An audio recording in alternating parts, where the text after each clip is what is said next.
میری نالج ہے کہ جب ستیلی ماں کا کانسیپٹ آ جاتا ہے تو باہر جو لوگ ہوتے ہیں آپ کے دوست یار بھی ہوتے ہیں جانتے ہیں تو وہ آپ کو اکساتے ہیں, آپ کا مائنڈ سیٹ چینج کر دیتے ہیں بالکل.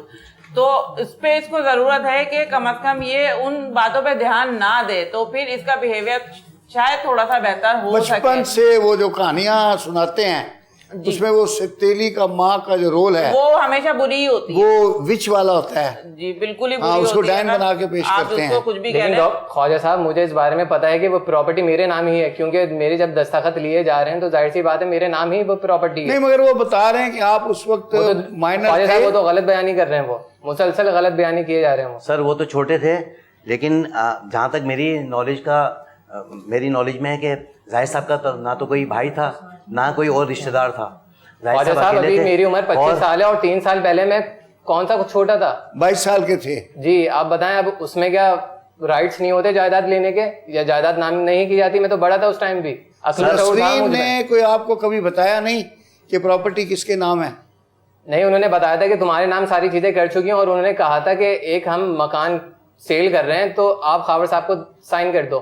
جب یہ ڈاکومنٹس لے کر آئے میں نے ان کو سائن کر کے دے دیے, لیکن اب انہوں نے کس سے بیچا کیا بیچا ہے وہ انہوں نے کچھ اپڈیٹ نہیں کرا کے کہ ہاں بھائی میں نے کہاں بیچا یا کیوں بیچا, یا اگر محفوظ کیا ہوا بھی ہے تو کہیں کس جگہ کیا ہوا ہے, کیسے کیا ہوا ہے, یا اگر اس کا کرایہ بھاڑا آ رہا ہے تو وہ کہاں جا رہا ہے, وہ انہوں نے کچھ بھی نہیں بتایا آج تک. وہ تو سر میں جس حساب سے پہلے سے پورے بزنس کو سنبھال رہا تھا ویسے کہ ویسے میں اسی بزنس کو بھی اسی طریقے سے سنبھال رہا ہوں. نہیں وہ تو آپ سنبھالتے رہیں, بڑی اچھی بات ہے, لیکن دیکھیں بات یہ ہے کہ فیصلہ کرنے کے لیے جو پہلی چیز ریکوائرمنٹ ہے وہ ٹائٹل آف دا پراپرٹی, جی وہ پتہ کرنا پڑتا ہے کہ ٹائٹل کس کے نام ہے. ٹائٹل ظاہر صاحب کے نام ہے, ابھی تک زید صاحب کے نام ہے. خاور صاحب اگر آپ کہتے ہیں کہ پراپرٹی میرے نام نہیں ہے تو یہ یاد رکھیے آپ کو بھی کچھ نہیں ملے گا, آپ کو بھی اس میں سے پھوٹی کوڑی بھی نہیں ملے گی.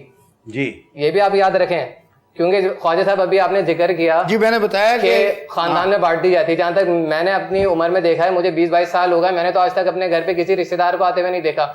اگر آپ نے دیکھا خاور صاحب تو آپ بتائیے آپ نے دیکھا کسی رشتے دار کو آتے ہوئے؟ ان کی والدہ سے میری دوستی تھی تو میں نے بھی کبھی ان کے گھر پہ نہ کسی کو آتے جاتے دیکھا ہے, نہ ان کا کوئی ذکر سنا ہے کہ پیچھے ان کے والد کے کوئی رشتے دار یا ان کی والدہ کے کوئی رشتے دار ہوں. اس طرح کا کوئی معاملہ نہیں تھا. ان کو بھی جو اڈاپٹ کیا گیا تھا وہ بہت دور دراز, شاید ملتان سے شاید کوئی خاتون تھی, وہاں سے ان کو لیا گیا تھا. ان کا بھی پتہ نہیں ہے کہ وہ زندہ ہیں یا انتقال کر گئی ہیں کیا ہے, لیکن وہ بھی دوبارہ کبھی وہاں پہ نہیں آئی, نہ یہ لوگ وہاں گئے. ان تمام تر چیزوں کو مد نظر رکھ کے میری وہ چاہت محبت, آج یہ بچہ ہمارا جو ہے بھول رہا ہے کہ میں نے کتنی ان تک محنت کر کے اس کو جو ہے آگے لے کے آیا ہوں, اور اب بھی ہم یہ چاہتے ہیں کہ یہ بچہ ہمارے ساتھ ہی رہے, لیکن تھوڑا سا مائنڈ سیٹ جو ہے اس کا جو ہے چینج ہو گیا ہے. بیٹا تھوڑا اپنی تعلیم بھی مکمل کرو. کتنا پڑھ لیا آپ نے؟ خواجہ صاحب یونیورسٹی میں میرا دوسرا ایئر چل رہا ہے BBA کا. اس کو کمپلیٹ کرو. خواجہ صاحب وہ آگے سے میرے اخراجات مجھے دیں, میری فیس ٹائم پہ بھریں تو مکمل ہو سکے نا تعلیم. انہوں نے تو اخراجات ہی روک لیے میرے. سر ایسا ہوا کہ یونیورسٹی سے فون آ گیا کہ آپ کا بچہ آ نہیں رہا, ٹھیک ہے نا, آپ کا بچے کا ایڈمیشن ہم نے کینسل کر دیا. جو سر ٹیوشن پڑھانے کے لیے آتے تھے انہوں نے بھی کہا کہ جب میں آتا ہوں گھر پہ تو یہ ملتے ہی نہیں ہیں, تو میں آپ سے فیس کس بات کی لوں, تو لہٰذا آپ جو ہے پہلے بچوں کو سمجھا لیں پھر میں آ جاؤں گا. تو مسئلہ یہ ہے کہ سر یہ